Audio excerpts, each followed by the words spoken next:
Okay, time for review for quiz number 7, compressors. Yeah, I really like compressors.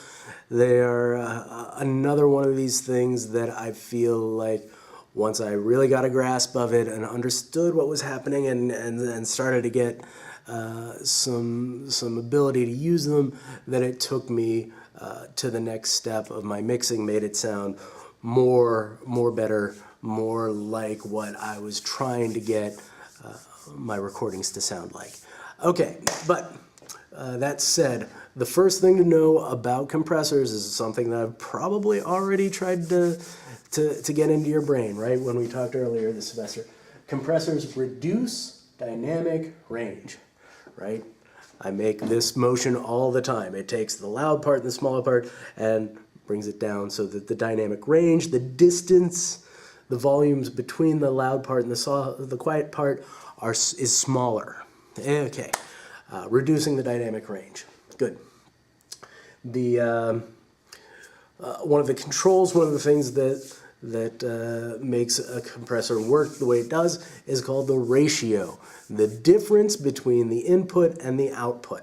Okay, and in general, the thing that I want to put into your brain is that the whole difference between a compressor and a limiter, they do the same thing. They reduce dynamic range. Usually it's by differing amounts, but the important thing is the ratio, right? Compressors have a lower ratio. 3-to-1 is what I'm going to start you out thinking as. Think compressor, think 3-to-1 ratio. Limiter, think 20-to-1 ratio. Okay? That is the boiled down, simplified bullet point explanation, right? So yes, compressors can be 2-to-1. They can be 1.5-to-1, 4-to-1, 5-to-1. But kind of over that, professional engineers and snobs are going to start to say like, oh, your ratio is too high for a compressor.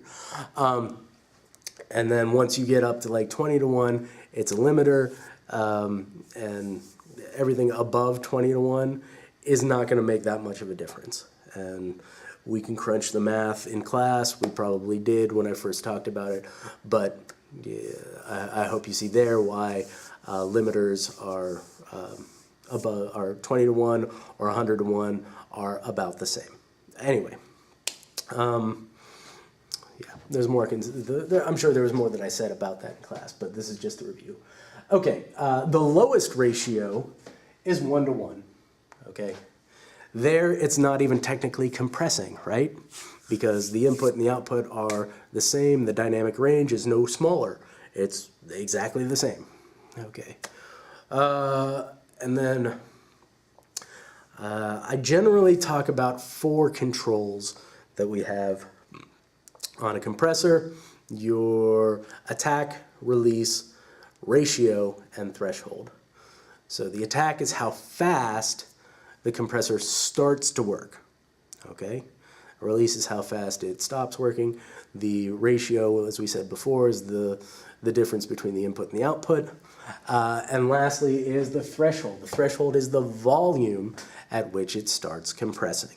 Okay, if you set your volume too high, the volume never gets there. It's never compressing. Your threshold is too low. It's compressing all the time, and maybe for an effect, sometimes you'll use that, but more often than not, you want it kind of bouncing back and forth over that threshold.